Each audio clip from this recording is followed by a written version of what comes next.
இன்றைக்கி நான் நல்லி எலும்பில் நல்ல மிளகு வறுவல் செய்ய போகிறேங்க. இது எப்படி செய்யறது சொல்லி வீடியோக்களை பார்க்கலாம். நல்லா சூப்பராக இருக்கும். வெறும் ரசம் வச்சு சாப்பிட்லாம், வெறும் மிளகு தண்ணி சாம்பார் வச்சு சாப்பிட்லாம். ரொம்ப அருமையாக இருக்குங்க. நான் இப்போ எப்படி செய்யறதுன்னு சொல்லி பார்க்கலாம். வாங்க வீடியோக்களை பார்க்கலாம். நல்லி எலும்பு ஒரு 1/2 கிலோ வாங்கியிருக்கேன். இதில் ஒரு 8 பீஸ் வந்துருக்கு. இல்லை பார்த்தீங்களா, கறியோடு சேர்ந்து வாங்கி வச்சுருக்கேன். இதை மிளகு வறுவல் பண்ண போகிறேன்.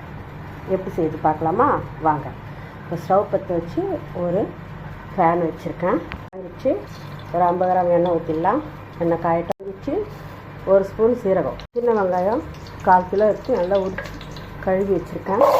அதை போட்டு சின்ன வெங்காயம் இந்த மிளகு வறுவலுக்கு ரொம்ப நல்லாயிருக்கும். இது போட்டு நல்லா ஃப்ரை பண்ணலாம். மிளகா கட் பண்ணிட்டு வெங்காயம் இதில் கொஞ்சம் போட்டு நல்லா வதக்கலாங்க.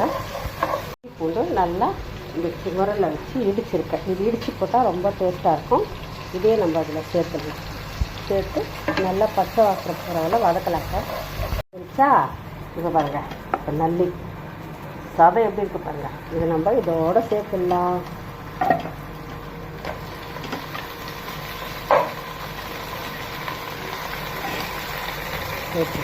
நல்லா வதக்கிடலாங்க. வதக்கி இது கொஞ்ச நேரம் மூடி வைக்கலாம். அது எண்ணெயிலே நல்லா வதங்கட்டும். பாதி வெந்துச்சுங்களா. இப்போ பாருங்கள், இதில் மஞ்சத்தூள்,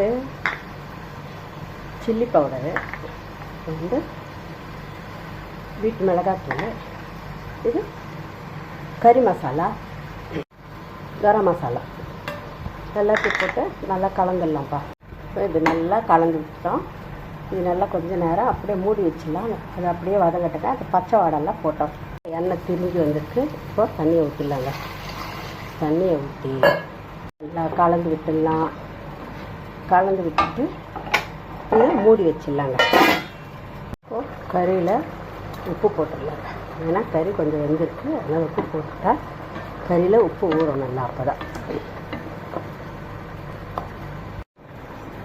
ஒரு வறுத்து இதில் போட போகிறோம். சோம்பு, லவங்கம், 2 பிரிஞ்சி, பட்டை,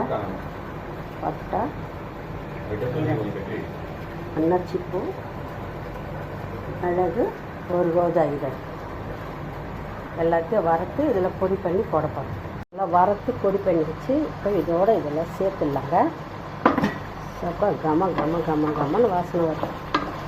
நல்லா கலந்து விட்டுடலாம். நல்ல காரசாரமான நல்லி மிளகு வறுவல் சூப்பராகிடுச்சுங்க. கொஞ்சம் கிரேவியாகவும் இறக்கலாம், இல்லை ரொம்ப ட்ரையாகவும் வரும். நான் கொஞ்சம் மீடியமாக தான் இதை இறக்க போகிறேன். சரிங்களா? சூப்பராக பார்க்கும்போதே இல்லை நாக்கில் எச்சு ஊறுது.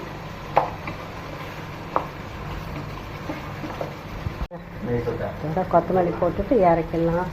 அருமையான நல்லி மிளகு வறுவல் ரெடி ஆயிடுச்சுங்க.